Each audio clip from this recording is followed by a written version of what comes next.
자, 다음 순입니다. 문재인 대통령이 홍은동에서 청와대 관저로 이사를 했죠. 그 이후에 오늘 첫 출근길 모습을 언론에 공개를 했습니다. 문재인 대통령의 첫 출근길 어땠습니까? 네, 문 대통령이 13일 날 사실 홍은동에서 관저로 이사를 했는데요. 네. 어제 이제 북한의 미사일 도발 때문에 NSC회의를 주재한 적은 있지만 월요일인 오늘 공식적으로 관저에서 출근한 건 처음입니다. 아, 저렇게 걸어서 출근했습니까? 네, 걸어서 9분 정도 걸렸다고 합니다. 지금 저 보이시는 장면이 오늘 아침 출근길인데요. 네, 임종석 비서실장과 악수를 하면서 출근을 하면서 지금 악수도 나누고 되게 여유 있고 편하게 걸어서 출근하는 모습이네요. 네, 맞습니다. 지금 근무지 자체가 애초에 청와대 본관에서 박근혜 전 대통령은 근무를 했지만 문재인 대통령은 여민 1관에서 근무를 합니다. 네. 그러니까 상당히 거리가 더 먼 겁니다. 걸어서 약 10분 정도 걸리는 거리인데 오늘도 지금 9분 정도 걸렸다고 이렇게 나오는데 한 5, 600m 정도 되는 겁니까, 거리가? 그거보다 더 멉니다. 아, 그래요? 그게 거리가 대략 한 7, 800m 정도 되는 걸로 저희가 알고 있는데 한 네. 600m, 직선 거리로는 한 600m 정도. 네. 지금 보시는 것처럼 오전 8시 54분에 관저에서 나왔고 네. 지금 저기는 직선 거리로 되어 있지만 이렇게 나무 쪽으로 쭉 걸어서 여민 1관 쪽으로 걸어오게 되어 있습니다. 네. 그러니까 실제로 걷는 거리는 좀 더 길다고 보시면 되는 거고 그러다 보니까 아무래도 시간이 걸리는데 그럼에도 불구하고 문 대통령은 걸어서 직접 출근을 하는 모습을 국민들에게 보여주는 하루였습니다. 그랬군요. 자, 그런데 또 아침 출근길에 김정숙 여사가 또 나와서 배웅을 하는 모습이 또 화제를 끌었다는데 어떤 배웅을 했기 때문에 또 화제가 됐습니까? 지금 보이시는 장면인데요. 네. 다녀오시다, 잘 다녀오세요. 이렇게 뭐 배웅도 해주시는데 지금 보시니까 좀 바지가 약간 좀 올라가 있어서 좀 짧아 보인다. 네. 그래서 이렇게 또 김정숙 여사가 뛰어가서 네. 직접 만지려고 하니까 문 대통령이 살짝 당황도 했습니다. 네. 근데 보시면 알겠지만 김정숙 여사가 굉장히 적극적인 편입니다. 네. 그러다 보니까 저렇게 직접 뒷모습까지 딱 보고 쫓아가서 바지를 살짝 내려줄 정도로 네. 꼼꼼히 챙겨주고 있는 모습을 지금 보고 계시는 겁니다. 네. 저기 자막에는 김정숙 여사, 그러니까 영부인이라고 자막이 돼 있었는데 김정숙 여사는 본인을 영부인이라고 불러주지 말라고 또 부탁을 한 얘기도 언론 보도에 나오던데 맞습니까? 네, 맞습니다. 사실 그 영부인이라는 표현 자체가 굉장히 권위주의적으로 보일 수 있기 때문에 네. 국민과 소통하는 것을 지금 굉장히 강조하고 있는 문재인 정부에서 김정숙 여사가 영부인보다는 그냥 대통령 부인 김정숙 여사 정도로 불러주는 게 좋겠다라고 이제 청와대 참모들이 출입 기자들에게 한번 안내를 한 적이 있었습니다. 네.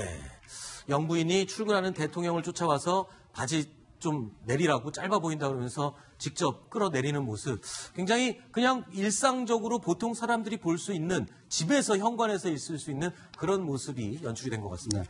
그러니까 일단 이전 대통령인 박근혜 전 대통령의 경우에는 이제 출근하는 모습을 국민이 전혀 볼 수가 없지 않았습니까? 네. 뿐만 아니라 이제 관저 집무실이라고 해서 이 주무시는 곳에서 이제 집무를 했다 이런 그 얘기가 나왔는데 이제 그것과 대비되는 모습을 좀 보여주는 측면이 있는 것 같고요.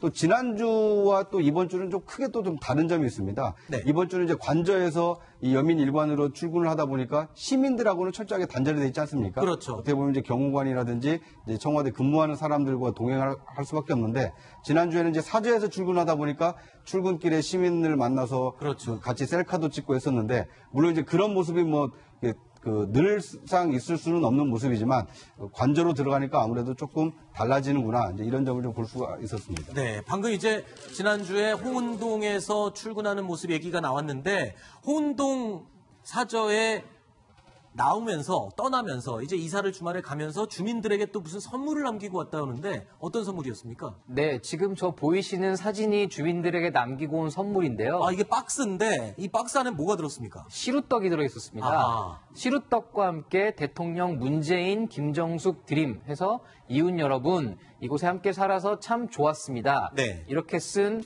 메모지를 함께 남겼는데 이 떡 선물을 받은 주민 중에 한 분이 온라인 커뮤니티에 이 사진을 올리면서 언론에 이게 좀 공개되게 된 것입니다.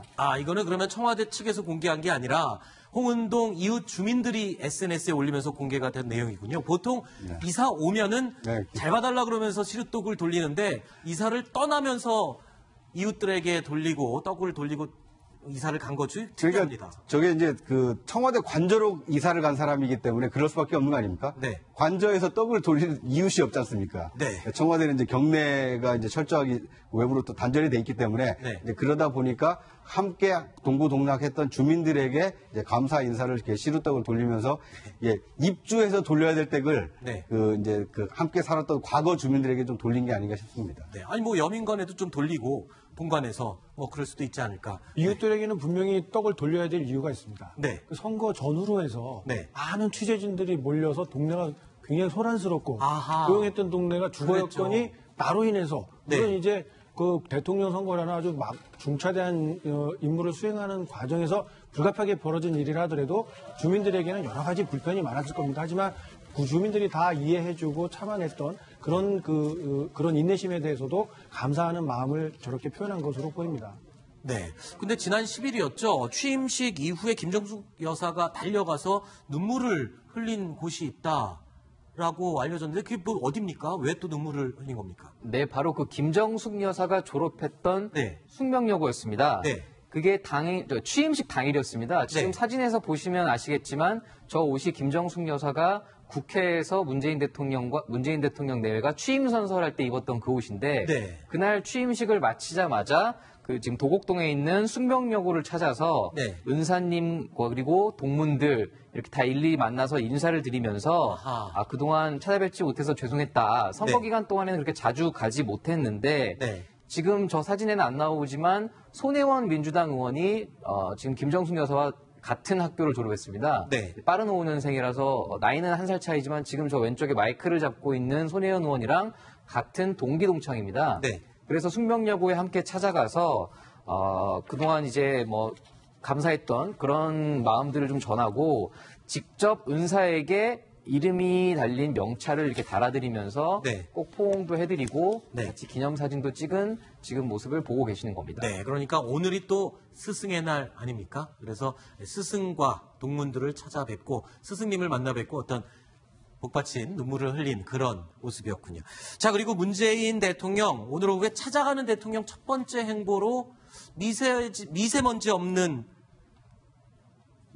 미세먼지 오늘 바로 알기 관련해서 학교를 찾아갔다고요? 네, 현장을 찾아가는 대통령 이제 두 번째입니다. 인천공항에 이어서 두 번째였는데요. 오늘 양천구에 있는 은정초등학교를 찾아갔습니다. 미세먼지 바로 알기 교실을 찾아가서 네. 학부모들과 간담회도 하고 학생들로부터 질문도 받는 한편 미세먼지 대책으로 전국의 11,000여 개에 걸친 초중고 학교에 모두 미세먼지 측정기를 설치하겠다. 네. 배당 600만 원이니까 600억 원 정도 든다고 하는데요. 정부 재정을 투입해서 미세먼지 측정기를 설치를 하고 네. 그리고 위험 요소가 발견되면 실내 수업, 야외 수업을 하지 말고 실내 수업을 할 수 있도록 하고 실내에도 공기청정기를 우선적으로 설치하도록 하겠다. 네. 이런 미세먼지 대책을 약속했습니다. 네.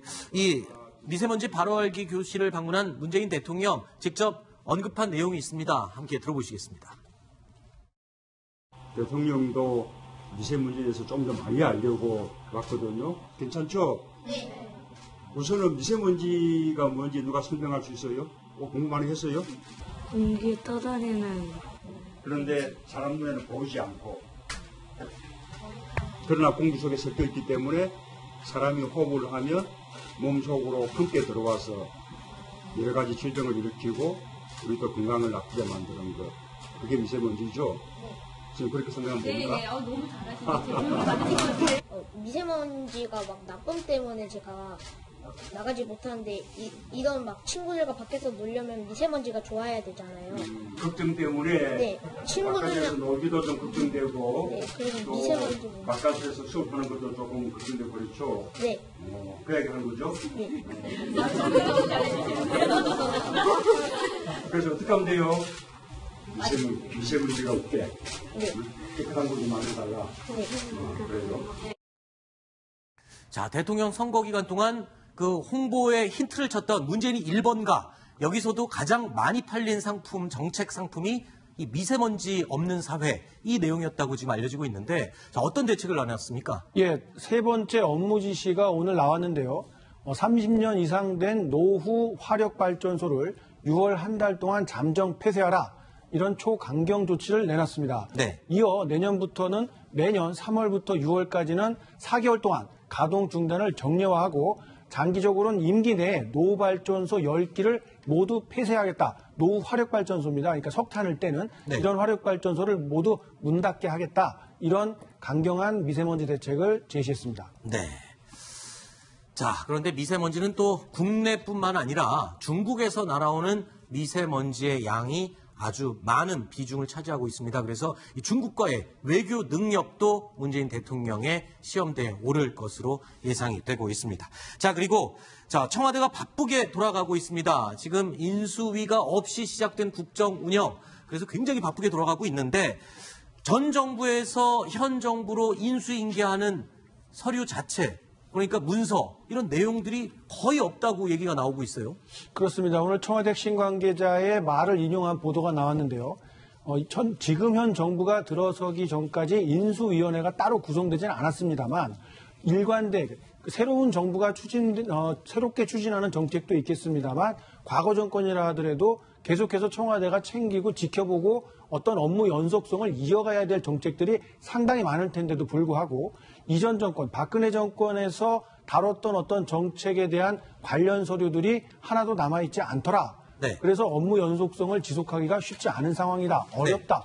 이런 이야기가 나올 정도로 단절된 상태다라는 그 언론 보도가 오늘 나왔습니다. 자, 과연 진짜 하나도 없습니까? 뭐 그래도 좀 넘겨준 건 있지 않을까요? 어떤 걸 넘겨받았습니까? 네, 뭐 완전히 백지 상태는 아닙니다. 네. 근데 사실상 백지 상태라고 봐도 되는 게 네. 지금 보시는 것처럼 현황 보고서입니다. 아하. 그러니까 뭐 사드 문제랄지 최근 전 정부에서 박근혜 정부에서 주요 현안들을 어떻게 다뤘는지에 대한 그런 민감한 자료는 다 없고 네. 현황 보고서, 그러니까 청와대가 어떤 식의 업무를 어떻게 하고 있는지 네. 그리고 지금 쓰고 있는 위민관이라는 내부망을 사용하려면 어떤 아이디로 어떤 비밀번호를 넣어야 되는지 네. 이런 어떻게 보면 현황 자료 한 100여 쪽에 이르는 현황 자료만 남겨져 있다 보니까 그 전 정권에서 굉장히 민감하게 다뤘던 그런 자료들을 지금 찾아보기 힘든 상황이라고 하는 겁니다. 네. 원래 이렇게 정권이 바뀔 때는 이런 식으로 싹 없애고 저 정도 정보만 주는 겁니까? 아니면 공유를 하거나 뭐 이런 정책적인 부분도 있지 않습니까? 이 법을 만든 게 노무현 전 대통령이 대통령 기록물에 관한 법률을 만들었고요. 네. 그 만들게 된 계기가 인수인계가 제대로 안 돼서 정책이 연속성이 없다. 네. 그러니까 각 정권마다 특성이 있는 부분이 있고 이어져야 될 특히 국가 안보라든가 외교 같은 부분들은 반드시 알고 있어야 되는 거기 때문에 네. 법을 만들어서 문서화를 시켜서 인수인계를 하되 다만 그중에서 대통령과 관련됐다거나 개인의 사생활이나 비밀과 같은 부분만 지정을 하도록 한 건데 아무래도 이 박 정권에서는 그렇게 지정할 수 있는 것을 좀 남용한 게 아니냐는 의혹을 가지고 있는 겁니다. 한 900만 건 가량 전자기록이 만들어져서 넘겼는데 그중에 10만 건을 다 지정을 해버렸고 그것들이 어떤 것으로서 지정이 됐는지 이유도 명확하지 않은 상황입니다. 네. 알겠습니다. 자, 뉴스탑 10. 저희가 정한 다음 순위로 계속 이어가 보겠습니다.